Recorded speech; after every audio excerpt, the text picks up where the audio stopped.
അശോക് കുമാർ ചേരുന്നു. നിർമ്മാതാവ് അശോക് കുമാർ, നമുക്കറിയാം സിനിമാ മേഖലയിലെ എല്ലാവർക്കും ഒരു അമ്മയെ പോലെയായിരുന്നു ശാന്തകുമാരി എന്നാണ് മനസ്സിലാക്കാൻ കഴിയുന്നത്. ഈ ഒരു ഘട്ടത്തിൽ അമ്മയെപ്പറ്റി എന്തെങ്കിലും ഓർമ്മകൾ പങ്കുവയ്ക്കാൻ കഴിയുന്നുണ്ടോ?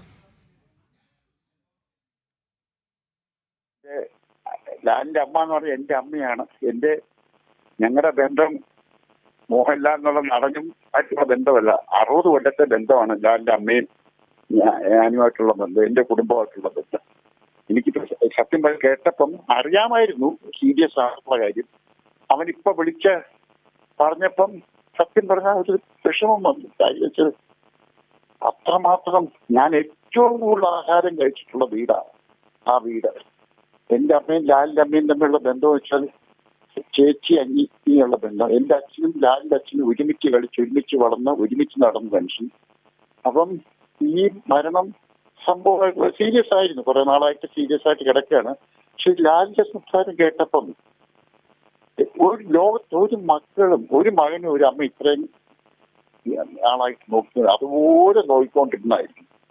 ലാല് പറഞ്ഞത് അറിയാ, ഞാൻ പറഞ്ഞത് എന്റെ അമ്മയും മരിച്ചു, പക്ഷെ അവൻ വളരെ ദുഃഖിതനാണ്. ലാൽ ഇത്രയും ജീവിതം എനിക്ക് വന്നില്ല. ലാൽ ഇത്രയും അച്ഛൻ മരിച്ചപ്പോഴും വിഷമമായിരുന്നു, ജ്യേഷ്ഠം മരിച്ചപ്പോഴും. പക്ഷെ ഇതൊരു ലാലിന് താങ്ങാവുന്നതിനപ്പുറമാണ്. അപ്പം ഞാനിപ്പോ രാവിലെ ഞാനിന്ന് മുടവമൂളി പോകണം, അവിടുത്തെ കാര്യങ്ങളൊക്കെ അറേഞ്ച് ചെയ്യണം. രാവിലെ 7 മണിയാകുമ്പോൾ ലാല് മുടവമൂളി എത്തും. നാളെയാണ് ഫ്യൂണറലും മറ്റു കാര്യങ്ങളും. അത് ഭയങ്കര എങ്ങനെ പറഞ്ഞാൽ എനിക്കറിയില്ല. ആ വീട്ടിൽ ഞാൻ ഇനി എങ്ങനെ കയറി ചെല്ലുമെന്ന് അറിയില്ല. ആ വീട്ടിൽ അതുപോലെ ഓടി നടന്ന ഞങ്ങൾ രണ്ടുപേരൂടെ, ഞാനും അവനൂടെ അവിടെ നടന്ന പോലെ. വേറെ ബാക്കിയുള്ളവർക്ക് സിനിമ കഴിഞ്ഞ് വന്നവരാണ്, പക്ഷെ ഞാൻ അങ്ങനല്ല. ലാലും ആ അമ്മയും പ്യാരിയും താമസിച്ച വീട് ഒഴിയുമ്പോൾ ആ വീട്ടിൽ വാടകയ്ക്ക് ഞാനും എന്റെ അമ്മയും വരും. എന്റെ ചേച്ചി പ്യാരി കിടക്കുന്ന തൊട്ടിൽ കിടക്കും. അങ്ങനെ അങ്ങനെ ഒരു ബന്ധമായിരുന്നു. അപ്പൊ അതിനെപ്പറ്റി ഓർത്ത് കഴിഞ്ഞാല് എനിക്കറിയില്ല എന്ത് പറയാ. എന്റെ മോടെ കല്യാണമായിരുന്നു കഴിഞ്ഞ അപ്പോൾ ഞാൻ ഏറ്റവും വിഷമിച്ച സമയമാണ്.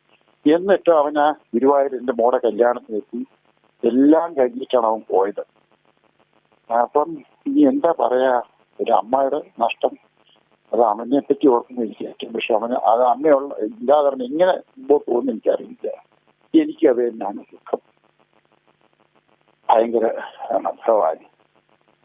പിന്നെ നാളെ ഗുരുവായൂർ ഏകാദശിയാണ്. ഏറ്റവും നല്ല മരണമാണ് സംഭവിച്ചിരിക്കുന്നത്.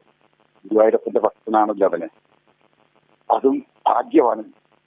അമ്മയ്ക്ക് ഏറ്റവും കിട്ടിയ ഭാഗ്യമാണ്. ഗുരുവായൂരപ്പന്റെ എല്ലാ അനുഗ്രഹങ്ങളും അമ്മയ്ക്ക് കിട്ടിയിട്ടുണ്ട്, അവനും കിട്ടും. ഇതിൽ കൂടുതൽ ഞാൻ എന്ത് പറയാനാ കുട്ടി, ഒരു അമ്മയുടെ മരണത്തിനെ പറ്റി ചോദിച്ചിരുന്നു.